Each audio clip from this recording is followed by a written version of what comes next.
ಯಾವುದೇ ರೀತಿಯಾಗಿರ್ತಕ್ಕಂಥ ಅನರ್ಥಗಳು ಆಗ್ತಾ ಇಲ್ಲ. ಅನರ್ಥಗಳು ಆಗದೇ ಇದ್ದಿದ್ರಿಂದ ಏನು ಅರ್ಥ ಅದಕ್ಕೆ? ಹಾಗಾದ್ರೆ ಸೃಷ್ಟಿಕರ್ತ ನೀನಲ್ಲ ಅನ್ನುವ ಅಭಿಪ್ರಾಯ ಸ್ವಾಭಾವಿಕವಾಗಿ ಬರುತ್ತೆ. ಅದಕ್ಕೆ ಈ 2 ಶ್ಲೋಕಗಳಲ್ಲಿ ಕೃಷ್ಣ ಪರಮಾತ್ಮ ತಾನು ಉತ್ತರವನ್ನು ಕೊಡ್ತಾ ಇದ್ದಾನೆ. ಅವಜಾನಂತಿ. ಹೌದು, ಅರ್ಜುನ ಪ್ರಶ್ನೆ ಮಾಡಿದ್ದಲ್ಲ, ಆಯ್ತಾ? ಇದು ಕೃಷ್ಣ ಈ ರೀತಿ ಮಾತಿಗೆ ಏನ್ ಅಭಿಪ್ರಾಯ? ಈ ಅಭಿಪ್ರಾಯದಲ್ಲಿ ಕೃಷ್ಣ ಈ ಶ್ಲೋಕವನ್ನು ಹೇಳಿದ್ದಾನೆ ಅಂತ ಅದಕ್ಕೆ ಪೀಠಿಕೆಯನ್ನ ರಾಯರು ಕೊಟ್ಟು ಅದನ್ನ ನಿರೂಪಣೆ ಮಾಡ್ತಾ ಇದ್ದಾರೆ.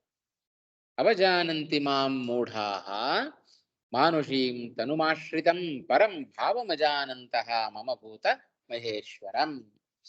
ಅರ್ಜುನನನ್ನು ಕುರಿತು ಸಂಬೋಧನೆ ಮಾಡ್ತಾ ಇದ್ದಾನೆ. ಹೇ ಅರ್ಜುನ, ಭೂತ ಮಹೇಶ್ವರಂ ಪರಂ ಮಮ ಭಾವಂ ಅಜಾನಂತಹ, ಸರ್ವಸ್ವಾಮಿಯಾಗಿರತಕ್ಕಂತಹ ನನ್ನನ್ನ, ಆಯ್ತಾ, ನನ್ನ ಸ್ವಭಾವವನ್ನ ಅಥವಾ ನನ್ನ ಭಾವವನ್ನ ಅಂದ್ರೆ ಯಥಾರ್ಥವಾದ ರೂಪವನ್ನ ಅಜಾನಂತಹ ತಿಳಿಯದೇ ಇರತಕ್ಕಂತಹ ಮೂಢರು ಮಾಂ ಅವಜಾನಂತಿ. ಹೇಗೆ? ಮಾನುಷೀಂ ತನುಂ ಆಶ್ರಿತಂ, ಮನುಷ್ಯರ ಶರೀರವನ್ನ ಪ್ರವೇಶ ಮಾಡಿದಂತೆ ಅಂತ, ಮನುಷ್ಯರ ಶರೀರದಂತಿರುವ ನನ್ನ ಶರೀರ ಅಷ್ಟೇ. ವಾಸ್ತವಿಕವಾಗಿ ಭಗವಂತನಿಗೆ ಮಾನುಷ ದೇಹ ಇಲ್ಲ. ಅದಕ್ಕೆ ರಾಯರದನ್ನ ವಿವೃತಿಯಲ್ಲಿ ಸ್ಪಷ್ಟಪಡಿಸ್ತಾರೆ, ಆಯ್ತಾ? ಆದ್ದರಿಂದ ಅಜಾನಂತಹ ತಿಳಿಯದವರಾಗಿ ಏನ್ ಮಾಡ್ತಾರೆ? ವ್ಯರ್ಥವಾದ ಫಲವನ್ನು, ಏನು ಅನರ್ಥವನ್ನು ಅನುಭವಿಸೋದಿಲ್ಲ ಅಂತ ಹೇಳಿದಿ ನೀನು. ಯಾರು ಹೇಳಿದ್ದು ಅನರ್ಥವನ್ನು ಅನುಭವಿಸೋದಿಲ್ಲ ಅಂತ? ಮೋಹಾಶಾಹ ಭವಂತಿ, ಮೋಹ ಕರ್ಮಾಣಃ ಭವಂತಿ, ಮೋಹ ಜ್ಞಾನಾಹ ವಿಚೇತಸಃ ಭವಂತಿ. ಇದೆಲ್ಲ ಅವರಿಗಾಗುವ ಅನರ್ಥಗಳು. ಯಾರು ಭಗವದ್ವೇಷಿಗಳೋ, ಯಾರು ಭಗವಂತನನ್ನ ತಿರಸ್ಕಾರ ಮಾಡ್ತಾರೋ ಅವರಿಗೆಲ್ಲ ಇಂಥ ಅನರ್ಥಗಳಾಗ್ತವೆ. ಹಾಗಾಗಿ ಅನರ್ಥಾಭಾವಾತ್ ಸರ್ವಕರ್ತ ನ ಭಗವತ, ಭಗವಾನ್ ಸರ್ವಕರ್ತ ನ. ಒಂದು ಅನುಮಾನವನ್ನು ಹೇಳಿದಾಗ ಆಯ್ತು. ಪರಮಾತ್ಮ ಸರ್ವಕರ್ತ, ಯಾಕೆ ಸರ್ವಕರ್ತನ ಅಂತ ಹೇಳ್ತೇನೆ? ಅವನು ಹೇಳಿಕೊಂಡ ಭಗವಂತ, ನಾನು ಸರ್ವಕರ್ತರಾಗಿದ್ದೇನೆ ಅಂತ ನಾನು ಹೇಳ್ತೇನೆ. ಭಗವಾನ್ ಸರ್ವಕರ್ತನ. ಯಾಕೆ?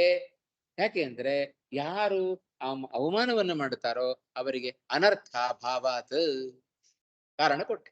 ಅವರಿಗೇನು ಲೋಕದಲ್ಲಿ ಅನರ್ಥ ಆಗ್ತಾ ಇಲ್ಲ, ಆದ್ರಿಂದ ನನಗೆ ತೀರ್ಮಾನ ಆಗುತ್ತೆ ನೀನು ಸರ್ವಕರ್ತರು ಅಲ್ಲ.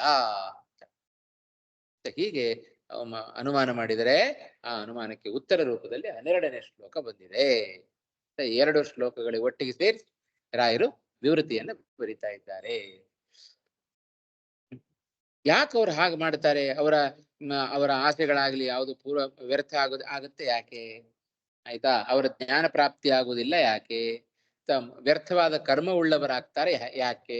ಅವ್ರ ವಿರುದ್ಧವಾದ ಮನಸ್ಸುಳ್ಳವರು ಆಗ್ತಾರೆ ಯಾಕೆ ಅಂದರೆ ಅದಕ್ಕೆ ಕಾರಣ ರಾಕ್ಷಸೀಂ ಆಸುರೀಂ ಚೈವ ಪ್ರಕೃತಿಂ ಮೋಹಿನೀಂ ಶ್ರಿತಾಃ.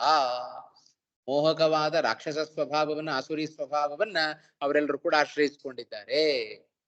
ಇಲ್ಲಿ ಪ್ರಕೃತಿ ಶಬ್ದಕ್ಕೆ ಸ್ವಭಾವ ಅಂತ ಅರ್ಥ ಮಾಡಬೇಕು. ಅಂತಹ ಸ್ವಭಾವದವರಾದ್ದರಿಂದ ಅವರಿಗೆ ನನ್ನ ಮೇಲೆ ಅನುಮಾನ ಬರುತ್ತೆ, ಭ್ರಮಾತ್ಮಕ ಜ್ಞಾನ ಬರುತ್ತೆ. ಆದ್ರಿಂದ ಅವರು ನನ್ನನ್ನ ಸರ್ವಕರ್ತರು ಅಂತ ತಿಳಿಯೋದಿಲ್ಲ ಅಂದ ಮಾತ್ರಕ್ಕೆ ಅವ್ರು ಚೆನ್ನಾಗಿರ್ತಾರೆ ಅಂತ ಅರ್ಥವೋ ಅಲ್ಲ. ನೋಡ್ರಿ, ಅವರಿಗೆಲ್ಲ ಇಷ್ಟೆಲ್ಲ ಅನರ್ಥಗಳ ಕಾದಿದ್ದಾವೆ ಅಂತ ಇಷ್ಟಂಶವನ್ನು ಕೂಡ ಇಲ್ಲಿ ತಿಳಿಸಿಕೊಟ್ರು.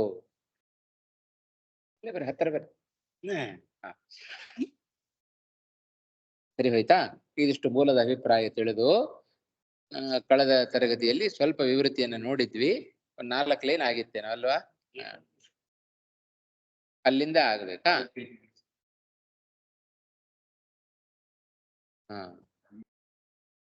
ತಥಾ ಇಂದ ಆಗ್ಬೇಕೇನೋ? ನೋಡೋಣ. ಬಹುಶಃ ವಿವೃತ್ತಿ ನೋಡೇ ಇರ್ಲಿಲ್ಲ ಆಚಾರ್ಯ. ಹೌದಾ? ಒಂದ್ 4 ಲೈನ್ ಆಗಿತ್ತೇನೋ?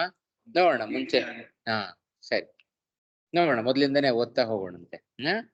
ಅದಕ್ಕೆ ಪ್ರಶ್ನೆ, ಇದಕ್ಕೆ ಈ ಶ್ಲೋಕಕ್ಕೆ ಪ್ರಶ್ನೆ ಮಾಡ್ತಾ ಇದ್ದಾರೆ, ಪೀಠಿಕೆಯನ್ನು ಕೊಡ್ತಾ ಇದ್ದಾರೆ ರಾಯರು.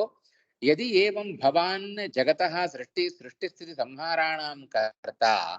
ಹೌದಪ್ಪ, ಹಿಂದಿನ ಶ್ಲೋಕಗಳಲ್ಲಿ ಹೇಳಿದ ಹಾಗೆ ನೀನು ಸೃಷ್ಟಿ ಸ್ಥಿತಿ ಇವುಗಳಿಗೆ ನೀನು ಕರ್ತೃ ಅಂತ ಆಗಿದ್ರೆ, ತರ್ಹಿ ಕುತಃ ಕೇಚಿತ್ವಾಂ ಅವಜಾನಂತಿ. ಯಾಕೆ ನಿನ್ನ ಕೆಲವರು, ಎಲ್ಲರೂ ಅಲ್ಲ ಮತ್ತೆ ಕೆಲವರು ನಿನ್ನನ್ನು ಅವಜಾನಂತಿ ತಪ್ಪಾಗಿ ತಿಳಿತಾರಲ್ಲ, ಯಾಕೆ? ಅಷ್ಟೇ ಅಲ್ಲ, ಅವ್ರು ತಪ್ಪಾಗಿ ತಿಳ್ಕೊಂಡಿದ್ದಾರೆ. ಹೌದು, ತೇಷಾಂ ಅನರ್ಥಾಭಾವಾತ್. ಹೌದು, ಭಗವಂತನನ್ನ ಸರ್ವಕರ್ತೃ ಆದ, ಸರ್ವೋತ್ತಮನಾದ, ಸ್ವತಂತ್ರನಾದ, ನಿನ್ನನ್ನ ತಪ್ಪಾಗಿ ತಿಳಿದಿದ್ರು ಕೂಡ ಅವ್ರಿಗೇನು ಅನರ್ಥ ಆಗ್ತಾ ಇಲ್ಲ. ಅನರ್ಥ ಭಾವಾತ್ ಸರ್ವಕರ್ತ ಅಹಂ ಇತಿ ಪ್ರಾಗುಕ್ತಂ ಅಯುಕ್ತಂ. ನಾನು ಎಲ್ಲದಕ್ಕೂ ಕೂಡ ನಾನು ಸರ್ವಕರ್ತರಾಗಿದ್ದೇನೆ ಅಂತ ನೀನೇನು ಹೇಳ್ಕೊಂಡಿಯಲ್ಲ ಹಿಂದೆ, ಅದು ಸರಿಯಲ್ಲ, ಅದು ಅಯುಕ್ತ ಅಂತ ಪ್ರಧಾನವಾಗಿ ಪ್ರಶ್ನೆಯನ್ನು ಮಾಡಿದರೆ ಅದಕ್ಕೆ 11ನೇ ಶ್ಲೋಕದಲ್ಲಿ ಉತ್ತರವನ್ನು ಕೊಡ್ತಾ ಇದ್ದಾರೆ. ಅವಜಾನಂತಿ ಇತ್ಯಾದಿ ದ್ವಯೇನ. ಈ 2 ಶ್ಲೋಕದಿಂದ ಈ 2 ಪ್ರಶ್ನೆಗಳಿಗೆ ಕೃಷ್ಣ ಪರಮಾತ್ಮ ತಾನು ಉತ್ತರವನ್ನು ಕೊಡ್ತಾ ಇದ್ದಾನೆ. ಮಾನುಷೀಂ ತನುಂ ಆಶ್ರಿತಂ ಮಾಂ, ಇದಿಷ್ಟು ಮೂಲದಲ್ಲಿದೆ ಅಲ್ವಾ. ಮಾನುಷೀಂ ತನುಮಾಶ್ರಿತ್ಯ ಅಂತ. ಮಾನುಷೀಂ ತನುಮಾಶ್ರಿತಂ, ಮನುಷ್ಯ ಶರೀರವನ್ನ ನಾನು ಆಶ್ರಯಿಸಿಕೊಂಡ ನನ್ನನ್ನು ಅಂತ ಅರ್ಥ. ಅದರ ಅರ್ಥವನ್ನು ಬರಿತಾ ಇದ್ದಾರೆ. ಗಮನಿಸಬೇಕು ಒಂದೊಂದು ಪದಗಳನ್ನು ಕೂಡ. ಮಾನುಷೀಂ ತನುಂ ಆಶ್ರಿತಂ ಮಾನುಷಂ ದೇಹಂ ಅಧಿಷ್ಠಿತಃ, ಮನುಷ್ಯ ಶರೀರದಲ್ಲಿರುವ ವ್ಯಕ್ತಿಯನ್ನ ಅಯಂ ಎಂಬುದಾಗಿ ನನ್ನನ್ನು ತಿಳಿತಾರೆ. ಕೃಷ್ಣನನ್ನ ನೋಡ್ತಾರೆ, ಮನುಷ್ಯನ ಶರೀರದಲ್ಲಿರುವವ ಇವ ಅಂತ ತಿಳಿತಾರೆ. ನಾವು ಮನುಷ್ಯರ ಶರೀರದಲ್ಲಿದ್ದೇವೆ. ಕೆಲವು ಜೀವರಾಶಿಗಳು ಇರುವೆ ಶರೀರದಲ್ಲಿರ್ತಾರೆ, ಆನೆ ಶರೀರದಲ್ಲಿರ್ತಾರೆ, ಕ್ರಿಮಿಕೀಟಗಳ ಶರೀರದಲ್ಲಿರ್ತಾರೆ. ಈ ಜೀವ ಮನುಷ್ಯ ಶರೀರದಲ್ಲಿದ್ದಾನೆ. ಹಾಗೆ ಕೃಷ್ಣ ಪರಮಾತ್ಮನು ಕೂಡ ಮನುಷ್ಯ ಶರೀರದಲ್ಲಿರುವವ ಇವ ಅಂತ. ಅಯಂ ಇತಿ ಮೂಢಲೋಕ ಭ್ರಾಂತಿ ವಿಷಯಂ ಮಾಂ. ಆಯ್ತಾ? ಮನುಷ್ಯ ಶರೀರವನ್ನ ಆಶ್ರಯಿಸಿರುವ ನನ್ನನ್ನ ಅಂತ ಹೇಳಿದ್ರೆ ಏನರ್ಥ? ಮನುಷ್ಯ ಶರೀರ ಅಧಿಷ್ಠಾನ ಆಶ್ರಯವನ್ನು ಪಡೆದುಕೊಂಡವ ಇವ ಅಂತ ಭ್ರಾಂತಿಗೆ ಒಳಪಟ್ಟ ನನ್ನನ್ನು ಅಂತ ಹೀಗರ್ಥವನ್ನ ಮಾಡಬೇಕು. ಅಜ್ಞಾನಂ ಅವಜ್ಞಾನ ಕಾರಣತೆಯ ಮಾನುಷೀಂ ಮನುಷ್ಯ ದೇಹ ಸಾದೃಶ್ಯೇನ ಪ್ರತೀಯಮಾನ ತನುಂ ಆಶ್ರಿತಂ ವಾ ಇತಿ ಇತ್ಯರ್ಥ ಅಲ್ವಾ. ಇದು ಪ್ರಧಾನವಾದ ಅರ್ಥ. ಇದೇ ನೋಡ್ರಿ, ನೀವು ಕಳೆದ ಬಾರಿ ಪ್ರಶ್ನೆ ಕೇಳಿದ್ರಿ ಅಲ್ಲ, ಇಲ್ಲೇ ರಾಯರದಕ್ಕೆ ಉತ್ತರವನ್ನು ಕೊಟ್ಟುಬಿಟ್ಟಿದ್ದಾರೆ ಅಲ್ವಾ. ಮನುಷ್ಯ ದೇಹ ಸಾದೃಶ್ಯೇನ ಪ್ರತೀಯಮಾನಂ ತನುಂ. ಕೃಷ್ಣನನ್ನ ನೋಡಿದರೆ ಕೃಷ್ಣನಿಗೂ ಕೂಡ ನಮ್ಮಂತ ದೇಹ ಇದೆ. ಎಲ್ಲರ ಜೊತೆ ಓಡಾಡ್ಕೊಂಡಿದ್ದಾನೆ ಕೃಷ್ಣ ಪರಮಾತ್ಮ.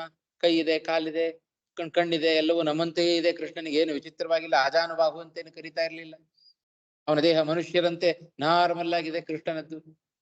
ಹಾಗಾದ್ರೆ ಕೃಷ್ಣನು ಕೂಡ ಇದಕ್ಕೆ ನೋಡ್ರಿ, ಎಲ್ಲ ಈ 32 ಲಕ್ಷಣ ಅವ್ರು ಈ ಅವತಾರ ರೂಪಗಳ ತೋರಿಸ್ಕೊಳ್ಳೋದೇ ಇಲ್ಲ. ವಾಯುದೇವರಾಗ್ಲಿ ಭಗವಂತ ಆಗ್ಲಿ ಪರಿಪೂರ್ಣವಾದ ಲಕ್ಷಣ ಅವರ ಮೂಲ ದೇಹದಲ್ಲಿದೆ.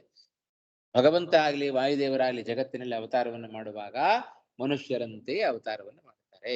ಆದ್ರೆ ಲೋಕ ಏನ್ ತಿಳ್ಕೊಂಡ್ಬಿಡುತ್ತೆ, ಇವರು ನಮ್ಮಂತೆ ಮನುಷ್ಯರಿವರು ಅಂತ ತಿಳ್ಕೊಂಡ್ಬಿಡುತ್ತೆ. ಆದ್ರೆ ಈ ದೇಹ ಯಾವ ಸಾದೃಶ್ಯವನ್ನು ಪಡ್ಕೊಂಡಿದೆ? ಅದೇ ರಾಯರು ಸ್ಪಷ್ಟವಾಗಿ ಅದಕ್ಕೆ ಅರ್ಥ ಬರೀತಾರೆ. ಮನುಷ್ಯ ದೇಹ ಸಾದೃಶ್ಯೇನ ಪ್ರತೀಯಮಾನಂ ಅಂತ ಸರಿಯಾಗದಕ್ಕೆ ಅರ್ಥವನ್ನು ಬರೆದ್ರು ಅಲ್ವಾ. ಮನುಷ್ಯ ದೇಹ ಸಾದೃಶ್ಯೇನ ಪ್ರತೀಯಮಾನಂ ತನುಂ ಆಶ್ರಿತಂ ವಾ ಅರ್ಥ.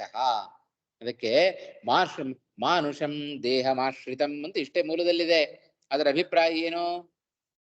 ಮನುಷ್ಯ ದೇಹಕ್ಕೆ ಸದೃಶವಾದ ದೇಹವನ್ನ, ಮನುಷ್ಯ ದೇಹಕ್ಕೆ ಸದೃಶವಾದ ದೇಹದಂತೆ ಪ್ರತೀಯಮಾನವಾದ ದೇಹವನ್ನ ನಾನು ಆಶ್ರಯಿಸಿದ್ದೇನಷ್ಟೇ, ಮನುಷ್ಯ ದೇಹವನ್ನಲ್ಲ. ನನ್ನ ದೇಹ ನೋಡ್ಲಿಕ್ಕೆ ಮನುಷ್ಯರ ದೇಹದಂತೆ ಕಾಣುತ್ತೆ, ಆದ್ರೆ ವಾಸ್ತವಿಕವಾಗಿ ಮನುಷ್ಯರ ದೇಹ ನನ್ನಲ್ಲಿಲ್ಲ. ಆದ್ರೆ ಲೋಕ ಇವತ್ತು ಹಾಗೆ ತಿಳ್ಕೊಳ್ಳುತ್ತೆ, ಮನುಷ್ಯ ದೇಹಂ ಆಶ್ರಿತಂ ಮಾಂ ಇತಿ ವಾ ಅರ್ಥ. ತೋರುವ ಅಂತ ಅರ್ಥ. ಯಾವತ್ತೂ ಅಷ್ಟೇ, ತೋರಿದ್ಯಾವುದು ಕೂಡ ಸತ್ಯ ಅಲ್ಲ. ಹಗ್ಗ ಹಾವಾಗಿ ತೋರುತ್ತೆ ಅಲ್ವಾ, ಶುಕ್ತಿ ರಜತವಾಗಿ ತೋರುತ್ತೆ. ಶುಕ್ತಿ ರಜತ ಉಂಟಾದ್ರಲ್ಲಿ ಇಲ್ಲ. ಸರ್ಪವಾಗಿ ತೋರುತ್ತೆ, ಸರ್ಪ ಉಂಟ ಅಲ್ಲಿ ಇಲ್ಲ. ತೋರಿದ್ಯಾವುದು ಕೂಡ ಸತ್ಯ ಅಲ್ಲ. ಭಗವಂತನಿಗೂ ಹಾಗೆ ಈ ಮನುಷ್ಯ ದೇಹದಂತೆ ತೋರುತ್ತೆ ಅವನ ದೇಹ. ತೋರಿದ್ದಷ್ಟೇ, ಅವನ ದೇಹ ಮನುಷ್ಯ ದೇಹ ಅಲ್ಲ ಅನ್ನೋ ಅರ್ಥವನ್ನ ಸ್ಪಷ್ಟವಾಗಿ ರಾಯರು ಇಲ್ಲಿ ಸೂಚನೆ ಮಾಡ್ತಾ ಇದ್ದಾರೆ. ಸರಿನಾ? ಏತೇನ ಈ ರೀತಿಯಾಗಿ ಹೇಳಿದ್ದರಿಂದ ಹರೇಹೇ ಮಾನುಷ ದೇಹೋಕ್ತೇಹೇ ತಸ್ಯ ಚ ಆಧಾರೇಣ ಅನ್ಯೋನ್ಯ ಧರ್ಮ ಸಂಕ್ರಾದೇಹೇ ಅವಶ್ಯಂ ಭಾವಾತ್ ಭೂತಭೃನ್ನ ಚ ಭೂತಸ್ಯ ಇತಿ ಪ್ರಾಗುಕ್ತಿ ಅಯುಕ್ತ ಇತಿ ನಿರಸ್ತಂ ಅಲ್ವಾ. ಹಿಂದೆ ಹೇಳಿದ್ರಿ ನೀವು, ಭೂತಭೃನ್ನ ಚ ಭೂತಸ್ಥಃ ಅಂತ. ಅಲ್ಲ, ಭೂತಭೃತ್ ಅಲ್ಲ, ಎಲ್ಲ ಪ್ರಾಣಿಗಳನ್ನು ಇವ ಧಾರಣೆ ಮಾಡಿದ್ದಾನೆ, ಎಲ್ಲದರ ಒಳಗೆ ಇವನು ಇದ್ದಾನೆ. ಹಾಗಾದ್ರೆ ಎಲ್ಲ ಪ್ರಾಣಿಗಳನ್ನು ಇವ ಧಾರಣೆ ಮಾಡಿದ್ದಾನೆ ಅಂತಾದ್ರೆ, ಎಲ್ಲದರ ಒಳಗೆ ಇವನು ಸೇರ್ಕೊಂಡಿದ್ದಾನೆ ಅಂತಾರೆ, ಅನ್ಯೋನ್ಯ ಧರ್ಮಗಳು ಪರಸ್ಪರ ವಿನಿಮಯ ಆಗಬೇಕಲ್ವಾ? ಪ್ರಕೃತಿಯ ಧರ್ಮಗಳು ಭಗವಂತನಿಗೆ, ಭಗವಂತನ ಧರ್ಮಗಳು ಪ್ರಕೃತಿಗೆ, ಹೀಗೆ ವಿನಿಮಯ ಆಗಬೇಕಲ್ವಾ ಅಂತ ಪ್ರಶ್ನೆ ಬಂದಿದ್ರೆ ಈಗ ಅದಕ್ಕೆ ಅವಕಾಶ ಇಲ್ಲ. ಯಾಕೆಂದ್ರೆ ಈ ರೀತಿಯಾಗಿ ಹೇಳಿದ್ರಿಂದ ಏನ್ ಹೇಳಿದ್ರಿ ಇವಾಗ? ಮನುಷ್ಯ ದೇಹದಂತೆ ತೋರುವ ದೇಹವನ್ನ ನಾನು ಪ್ರವೇಶವನ್ನ ಮಾಡಿದ್ದೇನೆ ವಿನಃ ಮನುಷ್ಯ ದೇಹವನ್ನು ನಾನು ಪ್ರವೇಶ ಮಾಡಿಲ್ಲ. ಹಾಗಾಗಿ ದೇಹದ ಗುಣಗಳು ನನಗೆ, ನನ್ನ ಗುಣಗಳು ದೇಹಕ್ಕೆ ಬರಲಿ ಎನ್ನುವ ಆಕ್ಷೇಪಕ್ಕೆ ಅವಕಾಶ ಇಲ್ಲ. ಈ ರೀತಿಯಾಗಿ ಹೇಳಿದ್ರಿಂದ ಏನು ಹಿಂದೆ ಹೇಳಿದ ಆ ಯುಕ್ತಿ ಏನಿತ್ತು ಆ ಯುಕ್ತಿಯನ್ನು ಕೂಡ ಈಗ ನಿರಾಕರಣೆ ಮಾಡದ ಹಾಗಾಯ್ತು. ವಾಕ್ಯಕ್ಕೆ ಅರ್ಥ ಆಯ್ತಾ? ಇನ್ನೊಮ್ಮೆ ಓದ್ಲಾ? ಗಮನಿಸ್ಕೊಳ್ಳಿ. ಏತೇನ ಅತ್ರ ಹರೇಹೇ ಮಾನುಷ ದೇಹೋಕ್ತೇಹೇ ತಸ್ಯ ಚ ಆಧಾರೇಣ, ಮನುಷ್ಯ ದೇಹವನ್ನು ಭಗವಂತ ತಾನು ಪಡ್ಕೊಂಡಿದ್ದಾನೆ ಅಂತ ಹೇಳಿದ್ರೆ ಅದಕ್ಕೆ ಆಧಾರನಾದ ಅಂತ ಅರ್ಥ. ಹಾಗಾದ್ರೆ ಅನ್ಯೋನ್ಯ ಧರ್ಮ ಸಂಕರಾದೇಹೇ ಅವಶ್ಯಂ ಭಾವಾತ್, ಪರಸ್ಪರ ದೇಹದ ಗುಣಗಳು ಅವನಿಗೆ, ಅವನ ಗುಣಗಳು ದೇಹಕ್ಕೆ. ಹಾಗಾದ್ರೆ ಬರಲೇಬೇಕಲ್ವಾ? ಇದು ಅವಶ್ಯಂ ಭಾವಾತ್, ಅವಶ್ಯವಾಗಿ ಬರಲೇಬೇಕಲ್ವಾ? ಯಾಕೆಂದ್ರೆ ಅದು ಭೂತ ಬೃನ್ ನಚ ಭೂತಸ್ಯ ಇತಿ ಪ್ರಾಗುಕ್ತಿ ಅಯುಕ್ತ, ಹಿಂದೆ ಹೇಳಿದ ಈ ಯುಕ್ತಿ ಅದು ತಪ್ಪಲ್ವಾ ಅಂತ ಪ್ರಶ್ನೆ ಮಾಡಿದ್ರೆ ಅದಕ್ಕೆ ಈಗ ಉತ್ತರವನ್ನು ಕೊಟ್ಟ ಹಾಗಾಯಿತು. ಮನುಷ್ಯ ದೇಹದಂತೆ ತೋರುವ ದೇಹವನ್ನು ಅವ ಹೊಂದಿದ್ದಾನೆ ವಿನಃ ಮನುಷ್ಯ ದೇಹವನ್ನು ಭಗವಂತ ತಾನು ಹೊಂದಲಿಲ್ಲ. ಆದ್ದರಿಂದ ಪರಸ್ಪರ ಇದರ ಗುಣಗಳು ಅದಕ್ಕೆ, ಅದರ ಗುಣಗಳು ಇದಕ್ಕೆ ಬರುವಂತಹ ಪ್ರಸಕ್ತಿ ಇಲ್ಲ ಅಂತ ಉತ್ತರವನ್ನು ಕೊಟ್ಟಾಗಾಯಿತು. ತಥಾ ತನು ತನುಮತೋಹ ಅಭೇದೇಪಿ, ಅಲ್ವಾ? ವಾಸ್ತವಿಕವಾಗಿ ನಮಗೂ ನಮ್ಮ ದೇಹಕ್ಕೂ ಭೇದ ಉಂಟು, ಹೌದೋ ಇಲ್ಲ? ನಾನು ಬೇರೆ, ನನ್ನ ದೇಹ ಬೇರೆ. ಆದರೆ ಭಗವಂತನಿಗೆ ಹಾಗಲ್ಲ. ತನುಮತೋಹೋ, ತನುಮತ್ತಾದವ ಯಾರು? ಜೀವ ಅಲ್ಲ. ತನುಮತೋಹೋ ಅಭೇದೇಪಿ, ಭಗವಂತನಿಗೂ ಭಗವಂತನ ದೇಹಕ್ಕೂ ಅಭೇದ ಇದ್ರೂ ಕೂಡ ಆಶ್ರಿತಂ ಇತ್ಯುಕ್ತಿಶ್ಚ, ಅಲ್ವಾ? ಮಾನುಷೀಂ ದೇಹಮಾಶ್ರಿತಂ ಅಂತ ಹೇಳಿದ ಕೃಷ್ಣ. ಇವಾಗ ಮನುಷ್ಯರ ದೇಹವನ್ನ ಆಶ್ರಯ ಪಡೆದ ಅಂತ. ಹೌದಪ್ಪ, ಮನೆಯು ನನಗೆ ಆಶ್ರಯವಾಗಿದೆ ಅಂತ ಹೇಳಿದ್ರೆ ನಾನು ಮನೆ ಒಂದೇ ಆಗಲಿ ಸಾಧ್ಯನಾ? ಮನೆ ಬೇರೆ, ನಾನು ಬೇರೆ ಅಂತ ಸಿದ್ಧ ಹೌದಿಲ್ಲೋ? ಮನೆಯು ಒಬ್ಬ ಆಶ್ರಯ ಪರಸ್ಪರ ಆಶ್ರಯಿ ಭಾವ ಇದ್ದವರು ಎಂದೂ ಕೂಡ ಒಂದಾಗ್ಲಿ ಸಾಧ್ಯ ಇಲ್ಲ. ಎರಡು ಬೇರೆ ಬೇರೆನೆ ಆಗ್ಬೇಕು. ಒಂದಾದ್ರೆ ಆಶ್ರಯಿ ಭಾವ ಕೂಡೋದಿಲ್ಲ. ಹಾಗೆ ಮಾನುಷೀಂ ತನುಮಾಶ್ರಿತಂ ಅಂತ ಇಲ್ಲಿ ಹೇಗೆ ಕೃಷ್ಣ ಪ್ರಯೋಗ ಮಾಡಿದ? ಈ ಪ್ರಯೋಗವನ್ನ ಕಂಡ್ರೆ ಭಗವಂತನ ದೇಹಕ್ಕೂ ಭಗವಂತನಿಗೂ ಭೇದ ಇದೆ ಅಂತ ತೋರುತ್ತೆ ಮೇಲ್ನೋಟಕ್ಕೆ, ಹೌದೋ ಇಲ್ಲೋ? ತನುಮತೋಹೋ ಅಭೇದೇಪಿ, ವಾಸ್ತವಿಕವಾಗಿ ಭಗವಂತನಿಗೂ ಭಗವಂತನ ದೇಹಕ್ಕೂ ಅಭೇದ ಉಂಟು. ಅಭೇದ ಇದ್ರೂ ಕೂಡ ಆಶ್ರಿತಂ ಅಂತ ಹೇಗೆ ವ್ಯವಹಾರ ಮಾಡುತ್ತೀರಿ? ದೇಹವನ್ನು ಆಶ್ರಯ ಪಡ್ಕೊಂಡಿದ್ದಾನೆ ಅಂತ ಹೇಳ್ಬೇಕಾದ್ರೆ ಅದು ಬೇರೆ ಬೇರೆ ಆಗಬೇಕಲ್ವಾ? ಹೇಗೆ ಅಭೇದ ಇರ್ಲಿಕ್ಕೆ ಸಾಧ್ಯ? ಹಾಗಾದ್ರೆ ಭೇದ ಉಂಟೇನು ಅಂತ. ಅಭೇದೇಪಿ, ಹಾಗಾದ್ರೆ ಅಭೇದ ಉಂಟು ಅಂತಾದ್ರೆ ಆಶ್ರಿತಂ ಅನ್ನೋ ಪದ ಪ್ರಯೋಗ ತಪ್ಪಾಗುತ್ತೆ. ಏನ್ ಮಾಡೋದು ಹಾಗಾದ್ರೆ ಅಂತ ಹೇಳಿದ್ರೆ, ಹ್ಯಾಕ್ ಕೊಡಿಸೋದು ಇದನ್ನ ಅಂತ ಹೇಳಿದ್ರೆ, ಆಶ್ರಿತಂ ಇತ್ಯುಕ್ತಿಶ್ಚ ಚೈತ್ರ ದೇಹ ಚೈತ್ರಾಧೀನ ಯಥಾ. ಲೋಕದಲ್ಲಿ ಒಬ್ಬ ಚೈತ್ರ ಮೈತ್ರ ಅಂತ ಹೀಗೆಲ್ಲ ಎಕ್ಸ್ ಪರ್ಸನ್ ಅಂತ ತಗೊಳ್ತಾರಲ್ಲ, ಹಾಗೆ ಆಯ್ತಾ? ಕಾಮನ್ ಆಗಿ ತಗೊಳ್ಳೋದು ಚೈತ್ರ, ಮೈತ್ರ, ದೇವದತ್ತ, ಯಜ್ಞದತ್ತ ಆಯ್ತಾ ಇತ್ಯಾದಿ ಉದಾಹರಣೆಗಳನ್ನೆಲ್ಲ ತಗೊಳ್ತಾ ಇರ್ತಾರೆ, ಹೆಸರನ್ನು ತಗೊಳ್ತಾ ಇರ್ತಾರೆ. ಹಾಗೆ ಚೈತ್ರ ಅಂದ್ರೆ ಅವನ ಒಬ್ಬ ಪುರುಷ ಅಂತ ಅರ್ಥ, ಆಯ್ತಾ? ಆ ಚೈತ್ರನ ದೇಹ ಅದು ಚೈತ್ರನ ಅಧೀನ ಹೇಗೋ ಅದರಂತೆ, ಆಯ್ತಾ? ಭಗವದ್ದೇಹೋಪಿ ಸ್ವಾಧೀನ ಇತಿ ಸ್ವಾಧೀನತ್ವ ಗುಣಯೋಗಾತ್ ಗೌಣಿ ಇತಿ ಮಮ ಆತ್ಮ ಇತ್ಯತ್ರತ್ಯ ಅಭೇದೋಕ್ತಿ ನ ವಿರುದ್ಧ ಇತಿ ಜ್ಞೇಯಂ. ಇದು ಆಯ್ತಾ? ಮಾನುಷೀಂ ದೇಹಮಾಶ್ರಿತಂ, ಮನುಷ್ಯನ ಶರೀರವನ್ನ ಆಶ್ರಯ ಪಡೆದುಕೊಂಡವಾ ಅಂತ ಇದು ಗೌಣ ಪ್ರಯೋಗ. ಗೌಣ ಪ್ರಯೋಗ ಅಂದ್ರೆ ಏನರ್ಥ? ಇದು ವಾಸ್ತವ ಅಲ್ಲ ಅಂತ ಅರ್ಥ. ಹೇಗೆ ಲೋಕದಲ್ಲಿ ಚೈತ್ರನ ದೇಹ ಅದು ಚೈತ್ರನ ಅಧೀನವೋ, ಇವತ್ತು ನನ್ನ ದೇಹ ನನ್ನ ಅಧೀನ, ಅದು ಕೂಡ ಭ್ರಮೆ. ಆಂತರಿಕವಾಗಿ ಹೋದ್ರೆ ಎಲ್ಲವೂ ಕೂಡ ಭಗವಂತನ ಅಧೀನ ಅಂತ, ಅದು ಬೇರೆ ವಿಷಯ. ಲೋಕದಲ್ಲಿ ಚೈತ್ರನ ದೇಹ ಚೈತ್ರನ ಅಧೀನ ಹೇಗೋ ಅದರಂತೆ ಭಗವಂತನ ದೇಹವೂ ಕೂಡ ಭಗವಂತನ ಅಧೀನ. ಆದ್ದರಿಂದ ಇದು ಆಶ್ರಿತಂ ಅನ್ನೋ ಪ್ರಯೋಗವನ್ನ ಗೌಣವಾಗಿ ನಾವು ಪ್ರಯೋಗವನ್ನ ಮಾಡಿದ್ದೇವೆ ವಿನ ವಾಸ್ತವಿಕವಾಗಿ ಇದು ಗೌಣ ಪ್ರಯೋಗ ಇದೆ, ಹೊರತು ವಾಸ್ತವ ಅಲ್ಲ. ವಾಸ್ತವ ಏನಿದೆ ಅದು ಅಭೇದವೇ ಉಂಟು. ಆಶ್ರಿತಂ ಅಂತ ಹೇಳಿದ್ದು ಈ ದೃಷ್ಟಿಯಿಂದ ನಾವು ಹೇಳಿದ್ದೇವೆ ವಿನಃ ವಾಸ್ತವಿಕವಾಗಿ ಅಲ್ಲಿ ಭೇದ ಇಲ್ಲ. ಭಗವಂತನಿಗೂ ಭಗವಂತನ ಶರೀರಕ್ಕೂ ಭೇದ ಇಲ್ಲ, ಅಭೇದವೇ ಇರತಕ್ಕಂಥದ್ದು. ಆದ್ದರಿಂದ ಮಮ ಆತ್ಮ ಇತ್ಯತ್ರ ಅಭೇದೋಕ್ತಿ ನ ವಿರುದ್ಧ, ಹಾಗೆ ಹೇಳ್ಕೊಳ್ಬಹುದು ಅಲ್ವಾ. ದೇಹ ಬೇರೆ, ನಾನು ಬೇರೆ, ಅಷ್ಟಾದರೂ ಕೂಡ ಇದು ನನ್ನ ದೇಹ, ಇದು ನಾನೇ ಅನ್ನುವ ಭ್ರಮೆ ನಮಗುಂಟು. ಆ ರೀತಿಯಲ್ಲಿ ಇಲ್ಲಿ ಕೃಷ್ಣ ತಾನು ಮಾನುಷಿ ದೇಹಮಾಶ್ರಿತಂ ಅಂತ ಹೇಳಿಕೊಂಡದ್ದೇ ವಿನಃ ವಾಸ್ತವಿಕತೆ ಅಲ್ಲ ಅಂತ. ಆದ್ದರಿಂದ ಹಿಂದೆ ಹೇಳಿದ್ದು ವಿರುದ್ಧ ಅಲ್ಲ ಅಂತ ಇಲ್ಲೊಂದು ಮಾತನ್ನ ಹೇಳ್ತಾ ಇದ್ದಾರೆ. ಯಥಾ ಚೈತ್ರ ದೇಹ ಚೈತ್ರಾಧೀನ ಯಥಾ ತಥಾ ಭಗವದ್ದೇಹೋಪಿ ಸ್ವಾಧೀನ ಇತಿ ಸ್ವಾಧೀನತ್ವ ಗುಣಯೋಗಾತ್. ಸ್ವ ಅಧೀನತ್ವ ಎಂಬ ಗುಣದ ಸಂಬಂಧದಿಂದಾಗಿ ಇಲ್ಲಿ ತನುಮಾಶ್ರಿತಂ ಅನ್ನುವ ಪ್ರಯೋಗವನ್ನು ಮಾಡಿತ್ತು. ಆದ್ರಿಂದ ಇದು ಗೌಣಿ ಗೌಣಿ ಗೌಣ ಗೌಣ ಗೌಣ ಅಂತ ಹೇಳಿದ್ರೆ ಅಪ್ರಧಾನ ಅಂತ ಅರ್ಥ ಆಯ್ತಾ. ಗೌಣಿ ವೃತ್ತಿಯನ್ನು ಇಲ್ಲಿ ನಾವು ಆಶ್ರಯಿಸಿದ್ದೇವೆ. ಆದ್ದರಿಂದ ಮಮಾತ್ಮ ಇತ್ಯತ್ರತ್ಯ ಅಭೇದೋಕ್ತಿ ನ ವಿರುದ್ಧ. ಹಾಗಾದ್ರೆ ಅಲ್ಲೇನು ಅಭೇದವನ್ನು ಹೇಳಿದ್ದಾರಲ್ಲ, ಹಾಗಾದ್ರೆ ಮಮಾಶ್ರಿತಂ ಅಂತ ಹೇಳಿದ್ರೆ ದೇಹಕ್ಕೂ ಆಶ್ರಯಕ್ಕೂ ಆಶ್ರಯಿಗೂ ಭೇದ ಬರಬೇಕಲ್ವಾ ಅಂತ ಹೇಳಿದ್ರೆ, ಹಾಗಾದ್ರೆ ಅಲ್ಲಿ ಮಮ ಆತ್ಮ ಅಂತ ಹೇಳಿದ್ರಿಂದ ಅಭೇದ ತೋರ್ತಾ ಉಂಟು. ಆಶ್ರಯ ಭಾವ ಕೂಡೋದು ಹೇಗೆ ಅಂತ ಪ್ರಶ್ನೆ ಬಂದರೆ ಅದಕ್ಕೆ ಇಲ್ಲಪ್ಪ, ಇದು ಗೌಣ ಪ್ರಯೋಗವನ್ನು ನಾವು ಮಾಡಿದ್ದೇವೆ. ಹೇಗೆ ಲೋಕದಲ್ಲಿ ಚೈತ್ರನ ದೇಹ ಅದು ಚೈತ್ರನ ಅಧೀನವೋ ಸ್ವಾಧೀನವೋ ಅದರಂತೆ. ಆದ್ದರಿಂದ ಇಲ್ಲಿ ಅಭೇದೋಕ್ತಿ, ಹಿಂದೆ ಹೇಳಿದ ಅಭೇದೋಕ್ತಿ ಅದು ವಿರುದ್ಧ ಅಲ್ಲ ಅಂತ ಹಿಂದೆ ಹೇಳಿದ್ದನ್ನು ಕೂಡ ಇಲ್ಲಿ ಸಮರ್ಥನೆಯನ್ನು ಮಾಡಿದರು. ಯಾವುದು?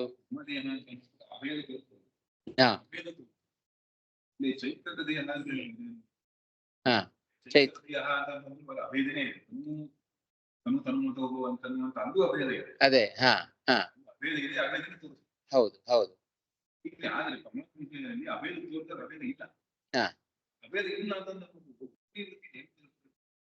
ಅದಕ್ಕೆ ಈಗ ಸ್ವಾಧೀನತ್ವ ಗುಣಯೋಗ ಆಯ್ತಾ.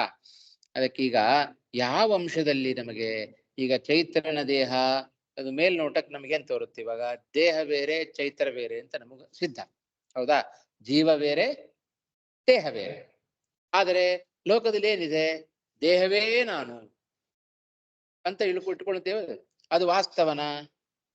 ದೇಹವೇ ದೇಹ ಚೈತ್ರ ದೇಹ ಜೀವ ಎರಡು ಒಂದೇನಾ? ಅಲ್ಲ. ಆದರೂ ಲೋಕದಲ್ಲಿ ವ್ಯವಹಾರ ಮಾಡೋದುಂಟೋ ಇಲ್ವೋ? ಅದನ್ನೇ ಗೌಣಿ ವೃತ್ತಿ ಅಂತ ಕರೀತಾರೆ. ಅಭೇದವೇ ವಾಸ್ತವಿಕವಾಗಿರೋದು ಆಯ್ತಾ. ಲೋಕದಲ್ಲಿ ನಮಗೆ ಹೇಗೆ ಚೈತ್ರನ ದೇಹ ಚೈತ್ರನಿಗೆ ಅಭೇದದಂತೆ ತೋರುತ್ತೋ ಅದರಂತೆ ಇಲ್ಲಿಯೂ ಕೂಡ ನಾವು ವ್ಯವಹಾರವನ್ನು ಮಾಡಿದ್ದೇವೆ.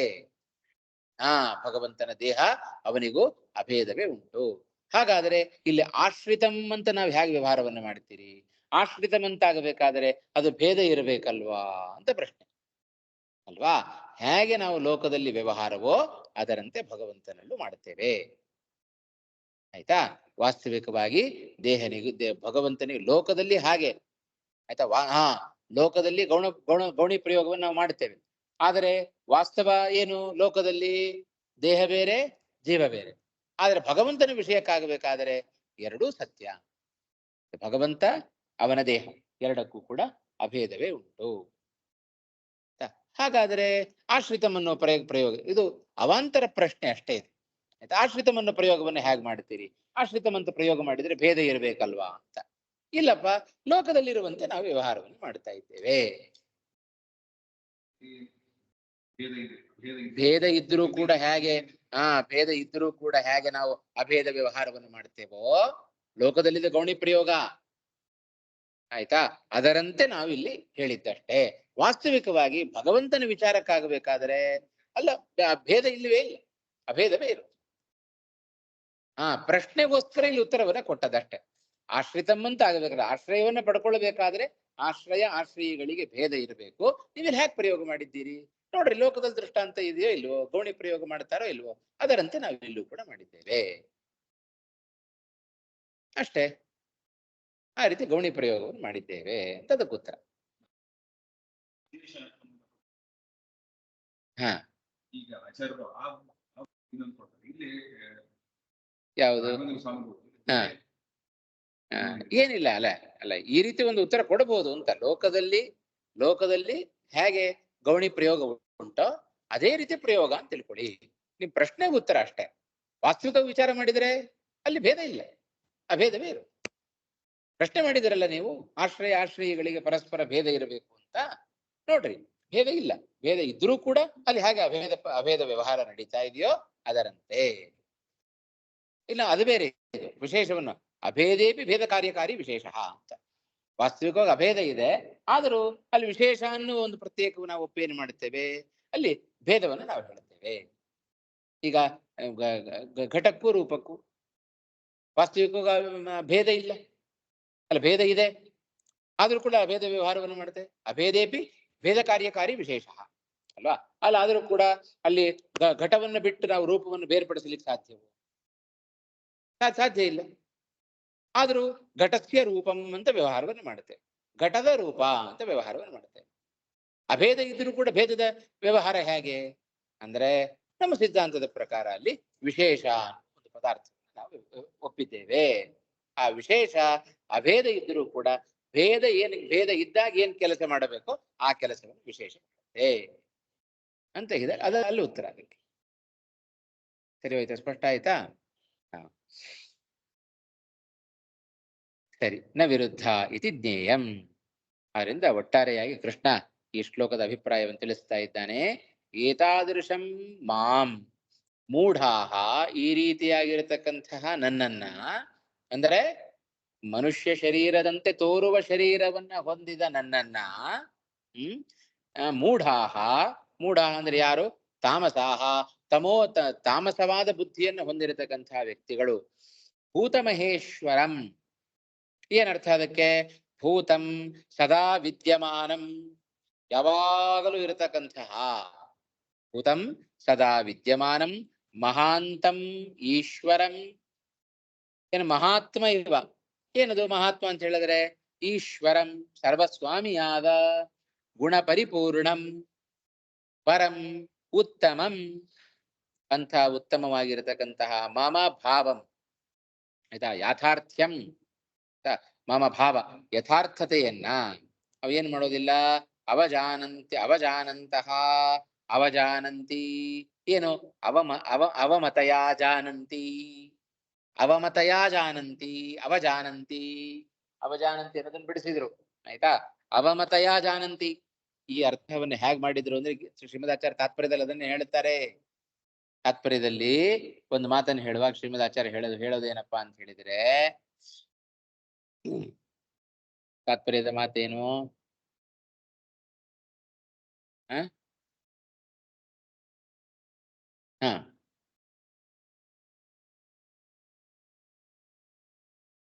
ಇದು ಭಾಷ್ಯ ಆಯ್ತು. ತಾತ್ಪರ್ಯದಲ್ಲಿ ಒಂದೇ ಮಾತು ಹೇಳ್ತಾರೆ.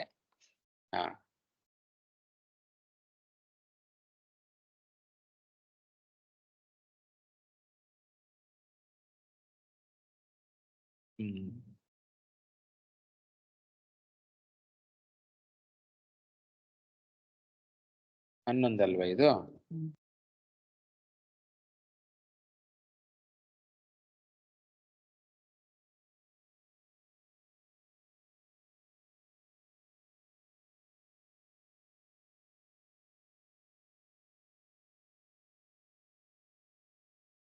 ಹುಡುಕ್ಬೇಕು, ತುಂಬಾ ತಾತ್ಪರ್ಯ ಹೇಳಿದ್ದಾರೆ. ಆ ವಾಕ್ಯ ಮೋಘಾಶ ಮೋಘ ಕರ್ಮಾಣ ಅಂತ ಬಂತು. ಸಿಕ್ತಾ? ಒಂದೇ ಒಂದು ಲೈನ್ ಇದೆ ಅದಕ್ಕೆ. ಅನಾದ್ಯನಂತಂ ಪರಿಪೂರ್ಣ ರೂಪಂ ಈಶಂ ವರಾಣಾಮಪಿ ದೇವವೀರ್ಯಂ ಇತಿ ಅಸ್ಯ ಮಹತಃ ಭೂತಸ್ಯ ನಿಶ್ವಸಿತಂ ಇತಿ ಚ.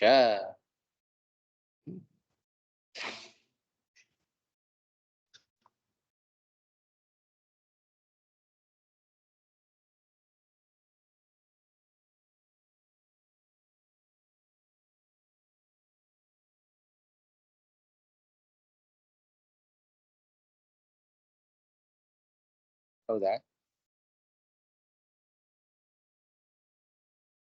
ಮುಂದಿನ ಶ್ಲೋಕಕ್ಕೆ ಹೊರಟೋದ್ರ ಅವರು.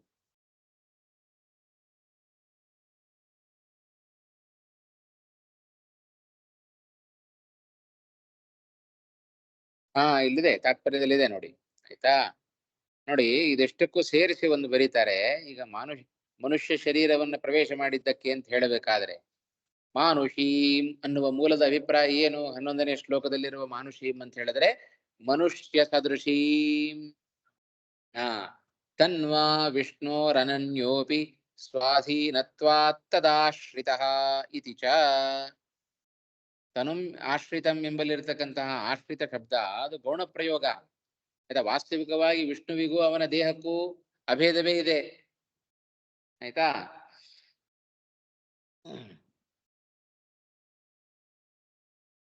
ವಾಸ್ತವಿಕವಾಗಿ ಅಭೇದ ಇಲ್ಲ. ವಾಸ್ತವಿಕವಾಗಿ ವಿಷ್ಣುವಿಗೂ ವಿಷ್ಣುವಿನ ದೇಹಕ್ಕೂ ಅಭೇದ ಇಲ್ಲ. ಆದರೆ ಅಭಿನ್ನದಂತೆ ಅಧೀನವಾಗಿದೆ. ಅಭಿನ್ನವಾದ ಶರೀರ ಅವನಿಗೆ ಅಧೀನವಾಗಿದೆ ಅನ್ನೋ ಅರ್ಥದಲ್ಲಿ ಆಶ್ರಿತ ಅಂತ ನಾವು ಹೇಳಿದ್ದೇವೆ. ಹಾಗೆ ಲೋಕದಲ್ಲಿ ಚೈತ್ರನ ದೇಹ ಎಂಬಂತೆ ವ್ಯವಹಾರವನ್ನ ನಾವು ಮಾಡ್ತಾ ಇದ್ದೇವೆ ಅಂತ. ಆದರೆ ವಾಸ್ತವಿಕವಾಗಿ ಅದರ ಅರ್ಥವನ್ನ ಇಷ್ಟು ತಿಳಿಸ್ಕೊಟ್ಟು ಇದಕ್ಕೆ ಅರ್ಥವನ್ನು ಬರಿತಾ ಇರೋದು, ಅವರಂ ಯಾತಿ ಚ ತಮಃ ಪ್ರಾದುರ್ಭಾವಗತೋಪ್ಯತಃ ಅವತಾರೇಷ್ವಿತಿ ಜ್ಞೇಯಂ ಅವಜ್ಞಾನಂ ಜನಾರ್ದನೆ ಸರ್ವಂ ಮೋಘಂ ಶುಭಂ ತಸ್ಯ ಯೋವಜಾನಾತಿ ಕೇಶವಂ ಅವರಂ ಯಾತಿ ಚ ತಮಃ ಪ್ರಾದುರ್ಭಾವಗತೋಪ್ಯತಃ ಜ್ಞೇಯಃ ಕೇವಲ ಚಿದ್ದೇಹಃ ವಿದೋಷ ಪೂರ್ಣ ಸದ್ಗುಣ. ಇದಿಷ್ಟು ತಾತ್ಪರ್ಯದಲ್ಲಿ ಶ್ರೀಮದ್ ಆಚಾರ್ಯ ಒಂದು ಮಾತನ್ನ ಹೇಳ್ತಾ ಇದ್ದಾರೆ. ಏನಂತ ಹೇಳ್ತಾ ಇದ್ದಾರೆ ಅಂತ ಹೇಳಿದರೆ, ಭಗವಂತ ತಾನು ಆಯ್ತಾ ಇವನ ರಮಾ ಬ್ರಹ್ಮಾದಿಗಳಿಗೆ ಸಮಾನನಾಗಿದ್ದಾನೆ ತಿಳಿಯೋದು. ಇದನ್ನೇ ಸಮಾನತೆಯ ಭಾವವನ್ನ ತಾನು ಪಡ್ಕೊಳ್ಳೋದು ಅಂತ ಅರ್ಥ. ಒಂದು, ಇವನು ಮನುಷ್ಯ ಶರೀರವನ್ನ ಮನುಷ್ಯ ಶರೀರವನ್ನ ಹೊಂದಿದ್ದಾನಿವ ಅಂತ ಒಂದು ರೀತಿಯಾದ ಅರ್ಥ. ಇನ್ನೊಂದು ರೀತಿಯಾಗಿ ಮೂಢರು ಏನ್ ತಿಳ್ಕೊಳ್ತಾರೆ ತಾಮಸ ಜನರು ಅಂತ ಹೇಳಿದ್ರೆ, ರಮಾ ಬ್ರಹ್ಮಾದಿಗಳಿಗೆ ಇವನು ಸಮಾನನಾಗಿದ್ದಾನೆ, ಸಾಮ್ಯ ದೃಷ್ಟ್ಯ, ಈ ರೀತಿಯಾಗಿ ಕೂಡ ಅವರು ತಿಳ್ಕೊಳ್ಳೋ ಸಾಧ್ಯತೆ ಉಂಟು.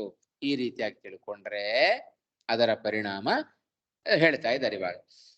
ಇದು ಬ್ರಹ್ಮರುದ್ರ ರಮಾದೀನಾಂ ಸಾಮ್ಯ ದೃಷ್ಟಿ ಇತ್ಯಾದಿ ತಾತ್ಪರ್ಯೋಕ್ತ ದಿಶಾ ಅನ್ಯದಪಿ ಅವಜ್ಞಾನಂ ಜ್ಞೇಯಂ. ಆಯ್ತಾ, ಅವಮತಃ ಜಾನಂತಿ, ಅವಜ್ಞಾನ ಮಾಡ್ತಾರೆ ಅಲ್ವಾ. ಕೃಷ್ಣ ಇಷ್ಟೆಲ್ಲ ಗುಣವನ್ನು ನೀನು ಹೊಂದಿದ್ರು ಕೂಡ ಯಾಕೆ ನಿನ್ನನ್ನು ತಪ್ಪಾಗಿ ತಿಳಿತಾರೆ ಅಂತ ಹೇಳಿದ್ರೆ, ಆ ತಪ್ಪಾಗಿ ತಿಳಿಯುವಿಕೆಯಲ್ಲಿ ಶ್ರೀಮದಾಚಾರ್ಯರು ಇನ್ನೂ ಒಂದನ್ನು ತಿಳಿಸಿಕೊಟ್ಟಿದ್ದಾರೆ ತಾತ್ಪರ್ಯದಲ್ಲಿ. ಏನ್ ತಿಳಿತಾರೆ ಅಂತ ಹೇಳಿದ್ರೆ, ಕೇವಲ ಮನುಷ್ಯ ದೇಹವನ್ನ ಪ್ರವೇಶ ಮಾಡಿದವ ಅಂತ ಇಷ್ಟೇ ಭ್ರಾಂತಿಗೊಳಗಾಗೋದಲ್ಲಪ್ಪ, ಬ್ರಹ್ಮ ರುದ್ರಾದಿಗಳಿಗೆ ಸಮಾನನಾಗಿದ್ದಾನೆ ಅಂತಲೂ ತಿಳ್ಕೊಳ್ತಾರೆ. ಅದು ಕೂಡ ತಪ್ಪು, ಈಗೂ ತಿಳ್ಕೊಳ್ತಾರೆ ಕೆಲವರು. ಎಲ್ರಿಗೂ ಈ ಜ್ಞಾನ ಬರದೇ ಇರಬಹುದು ಲೋಕದಲ್ಲಿ, ಕೆಲವರು ಹಾಗೆ ತಿಳ್ಕೊಳ್ಳೋರು ಇದ್ದಾರೆ.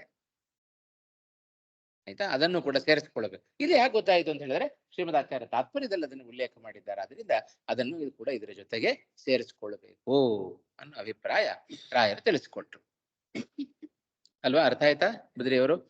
ಬ್ರಹ್ಮರುದ್ರ ರಮಾದೀನಾಂ ಸಾಮ್ಯ ದೃಷ್ಟಿ ಇತ್ಯಾದಿ ತಾತ್ಪರ್ಯೋಕ್ತ ದಿಶಾ ಅನ್ಯದಪಿ ಅವಜ್ಞಾನಂ ಜ್ಞೇಯಂ. ಇನ್ನೂ ಒಂದು ಅವಜ್ಞಾನವನ್ನು ಇದ್ರ ಜೊತೆ ಸೇರಿಸ್ಕೊಳ್ಬೇಕು. ಒಂದು ಅವಜ್ಞಾನ ಈಗ ಭ್ರಾಂತಿಗೊಳಗಾಗುತ್ತೆ, ಹೌದಾ? ಅದರ ಜೊತೆಗೆ ಇದನ್ನು ಸೇರಿಸಿಕೊಳ್ಳ್ರಿ. ಈ ಅಂಶವನ್ನ ಶ್ರೀಮದ್ ಆಚಾರ್ಯ ತಾತ್ಪರ್ಯದಲ್ಲಿ ಉಲ್ಲೇಖ ಮಾಡಿದ್ದಾರೆ ಅಂತ. ಇದಿಷ್ಟು 11ನೇ ಶ್ಲೋಕದ ಬಗ್ಗೆ ಹೇಳಿ, ಅವಜಾನತಾಂ, ಹೀಗೆ ಪರಮಾತ್ಮನ ಮಹಿಮೆಯನ್ನ ಯಾರು ಸರಿಯಾಗಿ ತಿಳ್ಕೊಳ್ಳೋದಿಲ್ವೋ, ಯಾರದನ್ನ ಸರ್ವಕರ್ತ ಅಲ್ಲಪ್ಪ ನಿನಗೆ, ಅಹಂ ಸರ್ವಕರ್ತ ಇತ್ಯುಕ್ತಿ ಅಯುಕ್ತಂ ಅಂತ ಏನು ಅಯುಕ್ತತೆಯನ್ನ ಆಶಂಕೆ ಮಾಡಿದ್ರಲ್ಲ, ಅದು ತಪ್ಪು. ಅವಜಾನತಾಂ ಯಾಕೆ ಅಂದ್ರೆ ಅನರ್ಥಾಭಾವಾತ್ ಅಂತ ಕಾರಣ ಕೊಟ್ಟಿದ್ದಾರೆ. ಏನು ಅನರ್ಥ ಆಗ್ತಾ ಇಲ್ಲ, ಅನಾಚಾರ ಮಾಡಿದವರೆಲ್ಲ ಸುಖವಾಗಿದ್ದಾರೆ ಇವಾಗ, ಏನು ಅವರಿಗೆ ಬಾಧಕ ಆಗ್ತಾ ಇಲ್ಲ. ಆದ್ರಿಂದ ಭವಾನ್ ಸರ್ವಕರ್ತಾನ ಅಂತ ನಾವೇನು ಆಕ್ಷೇಪವನ್ನು ಮಾಡಿದ್ವಿ, ಆ ಆಕ್ಷೇಪಕ್ಕೆ ಅನರ್ಥ ಉಂಟಾಗತ್ತೆ ಭಗವದ್ವೇಷಿಗಳಿಗೆ ಅನ್ನೋದನ್ನ 12ನೇ ಶ್ಲೋಕದಲ್ಲಿ ಭಗವಂತ ತಾನು ತಿಳಿಸ್ಕೊಟ್ಟ ಅಲ್ವಾ. ಮೋಘಾಶಾಹ, ಇದಕ್ಕೆಲ್ಲ ವಿಗ್ರಹಗಳನ್ನ ಕಳೆದ ತರಗತಿಯಲ್ಲಿ ತಿಳ್ಕೊಂಡಿದ್ದೇವೆ ಅಲ್ವಾ. ಮೋಘ ಶಬ್ದಕ್ಕೆ ವ್ಯರ್ಥ ಅಂತ ಅರ್ಥ. ಮೋಘಾಶಾಹ ಅಂದ್ರೆ ವೃಥಾಶಾಹ, ಪ್ರತಿಯೊಂದಕ್ಕೂ ಅರ್ಥ ಬರಿತಾ ಇದ್ದಾರೆ ಆಯ್ತಾ. ಮೋಘಾಶಾಹ ವೃಥಾಶಾಹ ಭಗವದ್ವೇಷಿಭಿಃ ಆಶಾಸಿತಸ್ಯ ಸಂಪದಾದೇಹೇ ಪ್ರಾಪ್ತಾವಪಿ ಆಮುಷ್ಮಿಕಸ್ಯ ನ ಕಸ್ಯಚಿದ್ ಅವಾಪ್ತಿ ಇತ್ಯರ್ಥಃ. ವ್ಯರ್ಥವಾದ ಆಶೆ ಉಳ್ಳವರಾಗ್ತಾರವರು ಅಂತ ಹೇಳಿದ್ರೆ ಏನರ್ಥ ಆಯ್ತಾ? ನಮಗೆಲ್ಲ ಏನ್ ಆಸೆಪ್ಪ ಇವಾಗ? ಭಾರಿ ಸಂಪತ್ತು ಬೇಕು ಅಂತ ನಮಗೆ.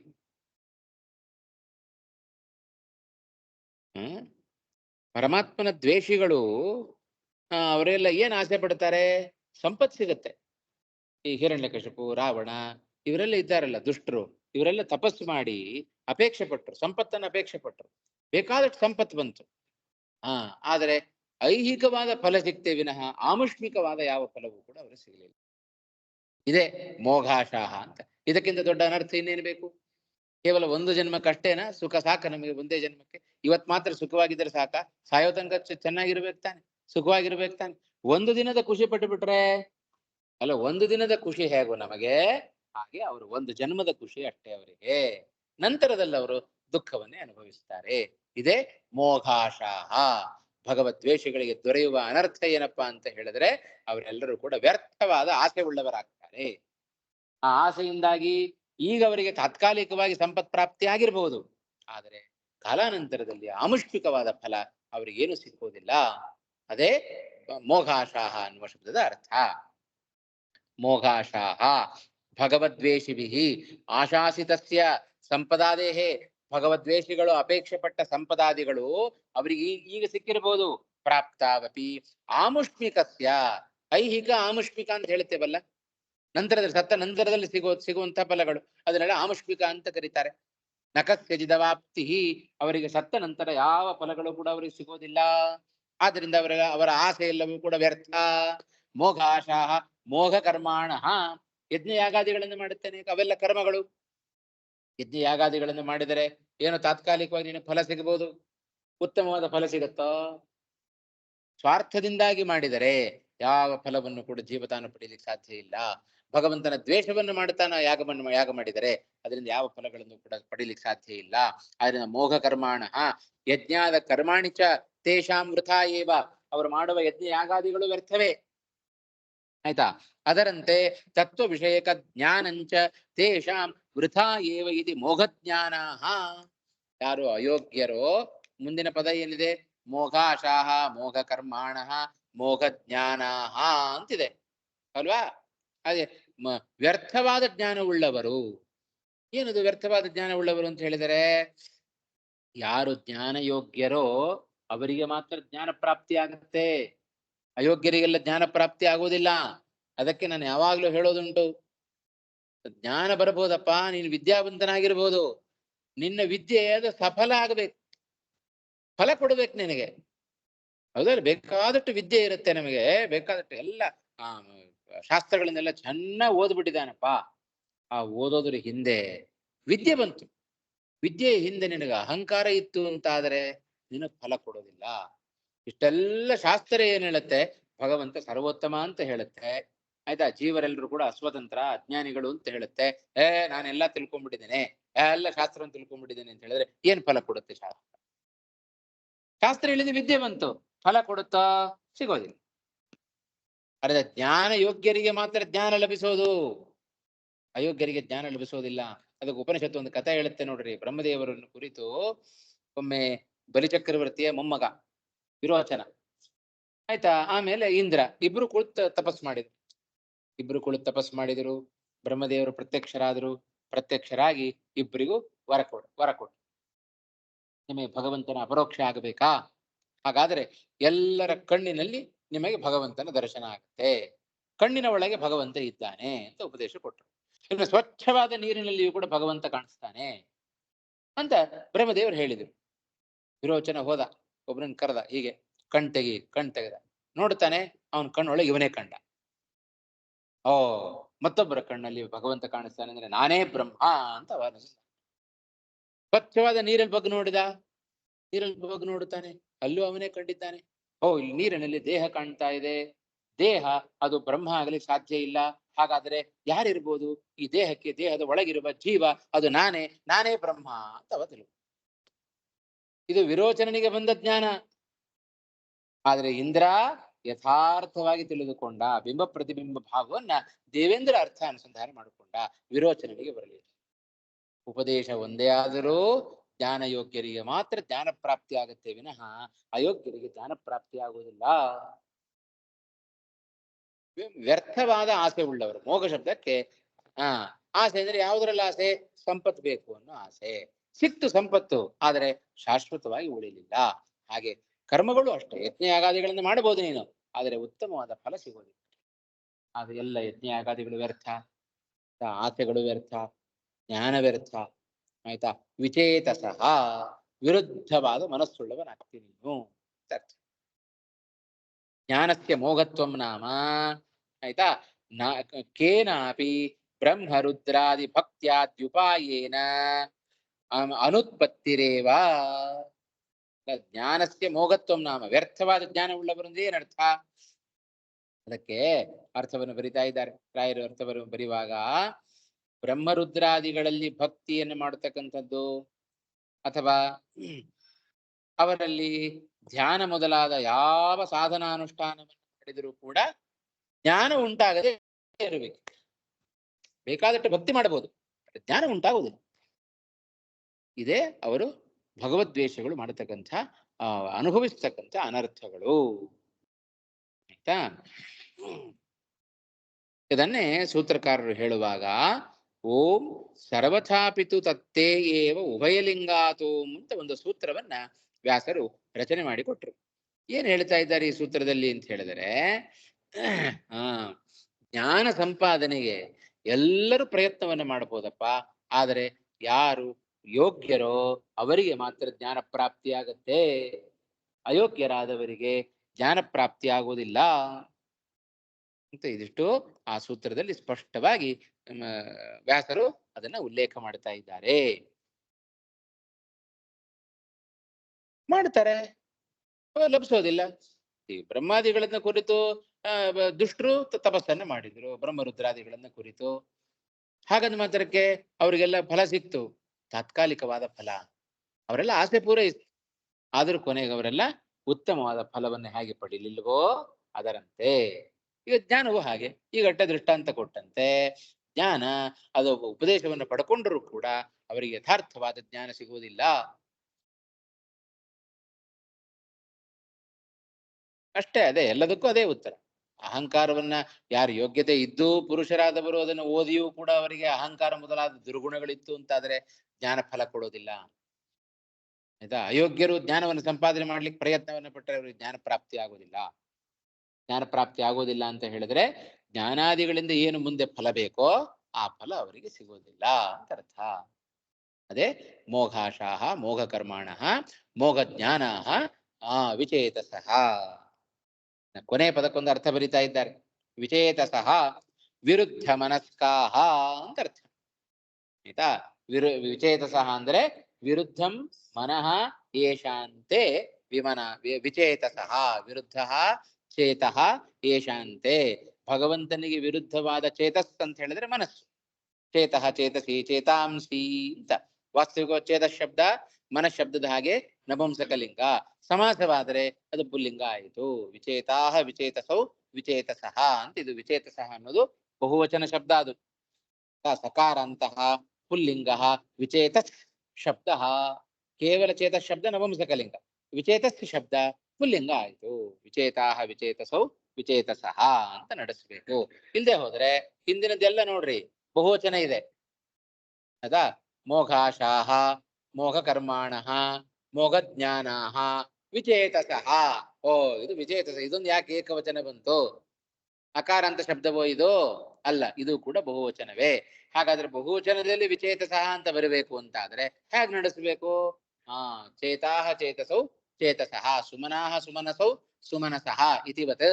ಅಲ್ಲಿಯೂ ಕೂಡ ಹಾಗೆ ಕೇವಲ ಮನಃಶಬ್ದ ನಪುಂಸಕಲಿಂಗ, ಆದರೆ ಸುಮನಸ್ಸು ಶಬ್ದ ಪುಲ್ಲಿಂಗ ಆಯ್ತು. ಹಾಗೆ ವಿಚೇತಸ್ ಅನ್ನುವ ಶಬ್ದವು ಕೂಡ ಪುಲ್ಲಿಂಗ ಅಂತ ಹೇಳಬೇಕು. ಕಿಂಬಹುನ, ಇದಕ್ಕಿಂತ ಮತ್ತೇನು ಹೇಳಬೇಕು? ಇಷ್ಟು ಸಾಕಲ್ವಾ ಅರ್ಥ ಆಗ್ಲಿಕ್ಕೆ ನಮಗೆ? ಅನರ್ಥ ಏನೇನಾಗುತ್ತೆ ಅಂತ ಪ್ರಶ್ನೆ ಮಾಡಿದ್ರಲ್ಲ, ಏನೂ ಅನರ್ಥ ಆಗುವುದಿಲ್ಲ ನಿನ್ನ ದ್ವೇಷ ಮಾಡಿದರೆ. ಆದ್ರಿಂದ ನೀವು ಸರ್ವಕರ್ತರು ಅಲ್ಲ ಅಂತ ಆಕ್ಷೇಪ ಮಾಡಿದ್ರಿ. ಇಷ್ಟು ಸಾಕಲ್ಲ ವ್ಯರ್ಥ ಆಗತ್ತೆ ಅಂತ ಹೇಳಲಿಕ್ಕೆ. ಇದಕ್ಕಿಂತ ದೊಡ್ಡ ಇನ್ನೇನು ಬೇಕು? ಅನರ್ಥ ಅನರ್ಥ ಆಗತ್ತೆ. ಕಿಂ ಬಹುನಾ ಕೋಪ್ಯಾಮುಷ್ಮಿಕ ಪುಮರ್ಥ ನಾಸ್ತಿ ಅತಃ ಅತಯೇವ ಇತಿ ಜ್ಞೇಯಂ ದ್ವೇಷ ಚೈದ್ಯಾದಯೋ ನೃಪಾಹ ಅಂತ ಭಾಗವತದಲ್ಲಿ ಒಂದು ಮಾತಿದೆ. ಕೋಪಿ ಆಮುಷ್ಮಿಕ ಪುಮರ್ಥ ನಾಸ್ತಿ. ಅಲ್ಲ, ಐಹಿಕವಾದ ನಿಮ್ಗೆ ಫಲಗಳು ಸಿಗಬಹುದು, ಅರ್ಥ ಸಂಪತ್ತುಗಳು ಸಿಗಬಹುದು, ಆದರೆ ಆಮುಷ್ಮಿಕವಾದ ಯಾವ ಫಲವೂ ಕೂಡ ಸಿಗೋದಿಲ್ಲ. ಅಲ್ಲ, ದ್ವೇಷಾದಿಗಳನ್ನ ಮಾಡಿದ್ರಿಂದ ಶಿಶುಪಾಲನಿಗೆ ಸಿಗ್ಲಿಲ್ವೋ? ದ್ವೇಷ ಚೈದ್ಯಾದಯೋ ನೃಪಾಹ ಅಂತ ಭಾಗವತ ಸ್ಪಷ್ಟವಾಗಿ ಹೇಳ್ತಾ ಇದೆ. ಚೇದಿ ದೇಶದ ರಾಜ ಅವ ಶಿಶುಪಾಲ ಕೃಷ್ಣನನ್ನ ದ್ವೇಷ ಮಾಡ್ಕೊಂಡೇ ಬಂದಲ್ವಾ ಹುಡ್ದಾಗ್ಲಿಂದ ಕೊನೆ ತನಕನೂ ಕೂಡ. ಹಾಗಾದ್ರೆ ಅವನಿಗೆ ಮೋಕ್ಷ ಕೊಟ್ಟ ಭಗವಂತ. ಆದ್ರೆ ದ್ವೇಷದಿಂದಲೂ ಕೂಡ ಮೋಕ್ಷ ಉಂಟು ಅಂತ ಆಯ್ತಲ್ಲ. ಹಾಗಾದ್ರೆ ಅವನಿಗೆಲ್ಲ ಅರ್ಥ ಆಯ್ತಪ್ಪ ಶಿಶುಪಾಲನಿಗೆ ಅಲ್ವಾ. ಶಿಶುಪಾಲ ಸತ್ತಾಗ ಅವನ ದೇಹದಿಂದ ಬಂದ ಒಂದು ಜ್ಯೋತಿ ಅದು ಕೃಷ್ಣನನ್ನು ಪ್ರವೇಶ ಮಾಡಿಬಿಡ್ತು. ಅದನ್ನು ನೋಡಿದ ಧರ್ಮರಾಜ ಆಶ್ಚರ್ಯಗೊಂಡ. ಕೃಷ್ಣ, ಇಷ್ಟು ದ್ವೇಷ ಮಾಡಿದವರಿಗೂ ಕೂಡ ನೀನು ಸದ್ಗತಿಯನ್ನು ಕೊಡ್ತಿ ಅಂತಾದ್ರೆ ನೀನು ಹೊಗಳೋದಕ್ಕಿಂತ ತೆಗಳೋದೇ ದೊಡ್ಡದಲ್ವೋ? ಹಾಗಾದ್ರೆ ನಿನ್ನ ಭಕ್ತಿ ಮಾಡೋದಕ್ಕಿಂತ ದ್ವೇಷ ಮಾಡೋದೇ ಸುಲಭ ಅಲ್ವಾ?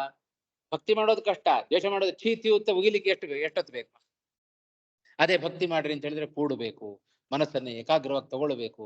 ಎಷ್ಟು ಕಷ್ಟ ಇದೆ ಭಕ್ತಿ ಮಾಡೋದು, ಅದೇ ದ್ವೇಷ ಮಾಡೋದು ಬಹಳ ಸುಲಭ ಅಲ್ವಾ ಅಂತ ಲೋಕಕ್ಕೆ ಏನ್ ಸಂದೇಶ ಕೊಡ್ತಿ ಇದನ್ನ ಅಂತ ಕೇಳಿದರೆ, ಅದಕ್ಕೆ ಅಲ್ಲಿ ಇತ್ಯಾದಿ ನಿತ್ಯ ಧ್ಯಾನ ಸ್ತುತ್ಯಾದ್ಯರ್ಥಂ ಇತಿ ಭಾವ.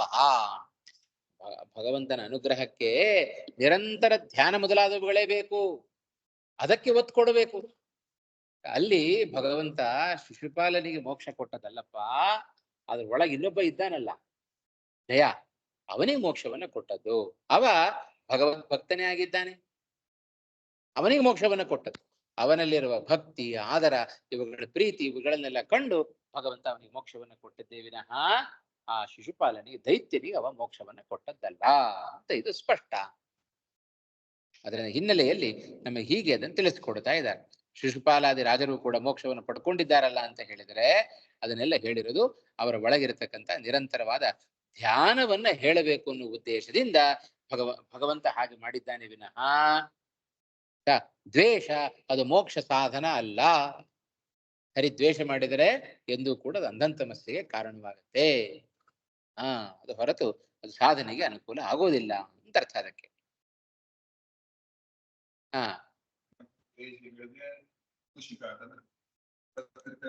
ಸಿಗಬಹುದು. ಇದು ಇರುತ್ತೆ. ಯಾಕೆ ಎಲ್ಲ ರಾವಣ ಕುಂಭಕರ್ಣಾದಿಗಳು ಪಡ್ಕೊಂಡದ್ ನಾವು ಕಾಣೋದಿಲ್ವಾ? ಎಷ್ಟು ಮೆರೆದ, ಇಡೀ ಲೋಕವನ್ನೇ ಹೆದರಿಸಿಬಿಟ್ಟಾವ ರಾವಣ. ಹಿರಣ್ಯಕಶಿಪು ಎಷ್ಟು ಮೆರೆದ. ಅವರವರ ಇದರಲ್ಲೂ ಕೂಡ ದೈತ್ಯರಲ್ಲಿಯೂ ಕೂಡ ಮಹಾ ಸಾಧಕರಿರ್ತಾರೆ.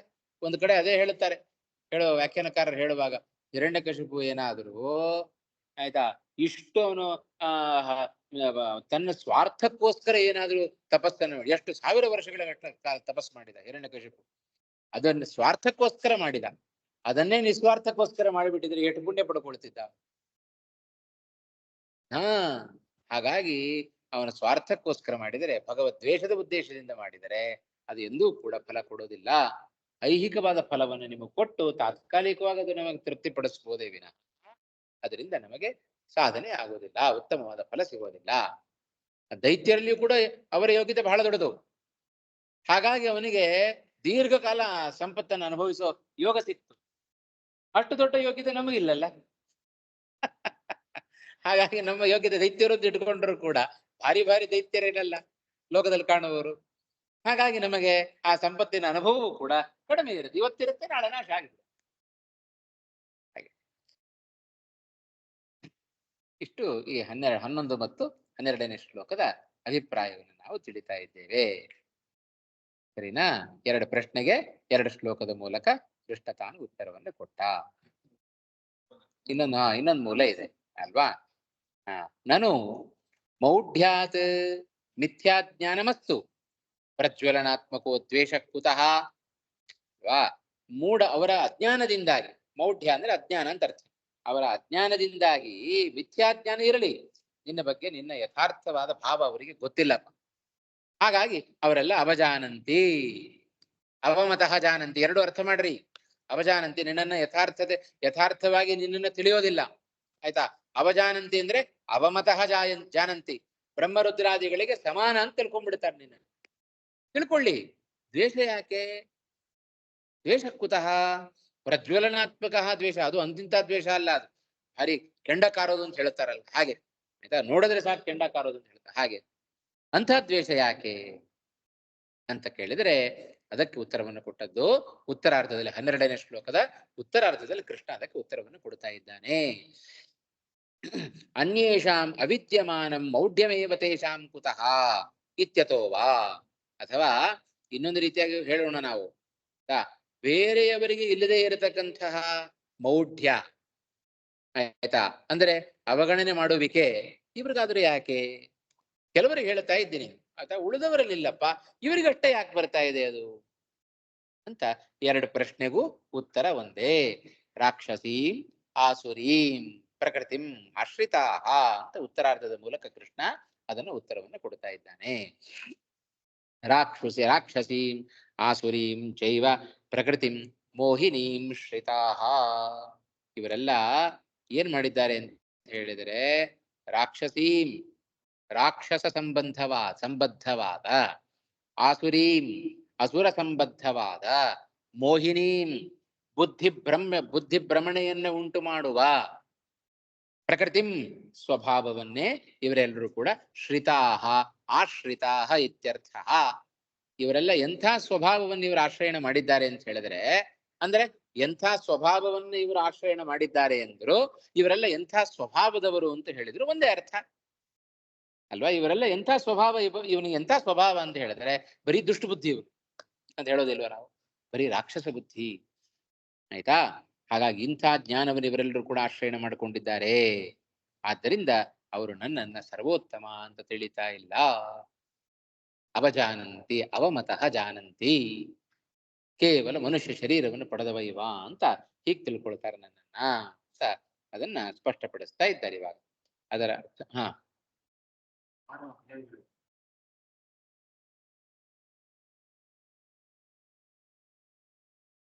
ಪ್ರಥಮ ಷಟ್ಕ ದ್ವಿತೀಯ ಷಟ್ಕ. ಆಯ್ತಾ? ಪ್ರಥಮ ಷಟ್ಕದಲ್ಲಿ ಭಗವಂತನ ಸ್ವರೂಪವನ್ನೆಲ್ಲ ತಿಳಿಸ್ಕೊಟ್ರು. ಆಯ್ತಾ? ಆಮೇಲಿಂದ ಹೇಗೆ ಅವನನ್ನ ಪಡ್ಕೊಳ್ಳೋದು, ಹೇಗೆ ಸಾಧನಗಳೇನು, ಭಗವಂತನ ಪ್ರಾಪ್ತಿ ಹೇಗೆ, ಅದನ್ನು ಈಗ ದ್ವಿತೀಯ ಷಟ್ಕದಲ್ಲಿ ತಿಳಿಸ್ಕೊಡ್ತಾ ಇದ್ದಾರೆ. ಅದೇ ಮಹಾತ್ಮ್ಯ ಜ್ಞಾನ ಪೂರ್ವಕವಾಗಿ ಭಗವಂತನ ಪ್ರಾಪ್ತಿ. ಸುಮ್ಮನೆ ಹಾಗೆ ಸಿಗೋದಿಲ್ಲ ಭಗವಂತ. ಮಹಾತ್ಮ್ಯ ಜ್ಞಾನ ತಿಳ್ಕೊ. ಏನು ಭಗವಂತನ ಮಹಾತ್ಮೆ? ಇದೆಲ್ಲ ಭಗವಂತನ ಮಹಿಮೆಗಳು. 7, 8, 9 ನಂತರದ 6 ಅಧ್ಯಾಯಗಳಿಗೆ ಭಗವಂತನ ಮಹಿಮೆಯನ್ನೇ ತಿಳಿಸ್ಕೊಡ್ತಾರೆ. ಮೋಹಿನೀಂ ಪ್ರತಿಯೊಂದಕ್ಕೂ ಮೂಲಕ ಅರ್ಥ ಬರಿತಾ ಇದ್ದಾರೆ. ಬುದ್ಧಿಭ್ರಂಶಕರೀಂ ಆಸುರೀಂ ಅಸುರ ಸಂಬಂಧಿನೀಂ ಪ್ರಕೃತಿಂ ಸ್ವಭಾವಂ ಆಶ್ರಿತಾಃ ತಮೋಯೋಗ್ಯಾಃ. ಯಾರಪ್ಪ ಇದು? ಇಂಥ ಸ್ವಭಾವವನ್ನು ಆಶ್ರಯಿಸಿದವರು ಯಾರು? ತಮೋಯೋಗ್ಯರು. ಆಯ್ತಾ? ತಮೋಯೋಗ್ಯಾಃ ಮಾಂ ಅವಜಾನಂತಿ ಇತಿ ಪೂರ್ವೇಣ ಅನ್ವಯ. ಪೂರ್ವೇಣ ಅನ್ವಯ ಅಂತ ಹೇಳಿದ್ರೆ 11ನೇ ಶ್ಲೋಕದಿಂದ ಇದಕ್ಕೆ ಅನ್ವಯವನ್ನು ಇಟ್ಕೊಳ್ರಿ ಅಂತ ಅರ್ಥ ಅಲ್ವಾ? ಪರಂ ಭಾವಮಜಾನಂತಹ ಮಮ ಭೂತ ಮಹೇಶ್ವರಂ ಮೋಘಾಶಾಹ ಮೋಘಕರ್ಮಾಣಃ ಮೋಘಜ್ಞಾನ ವಿಚೇತಸಃ ರಾಕ್ಷಸೀಂ ಆಸುರೀಂ ಚೈವ ಪ್ರಕೃತಿಂ ಮೋಹಿನೀಂ ಶ್ರಿತಾಃ.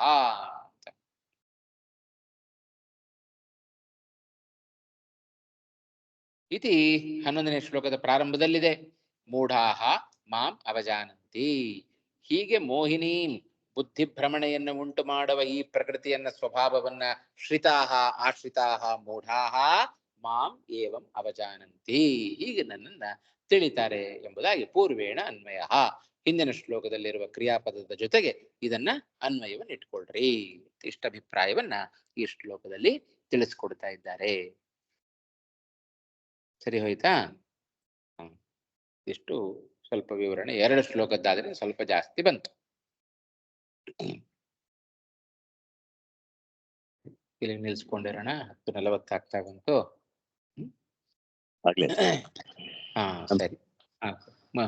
ಮುಂದಿನ ತರಗತಿಯಲ್ಲಿ ಮತ್ತೆ ಮುಂದಿನ ಪಾಠವನ್ನು ಮುಂದುವರಿಸೋಣ. ಶ್ರೀ ಕೃಷ್ಣಾರ್ಪಣಮಸ್ತು.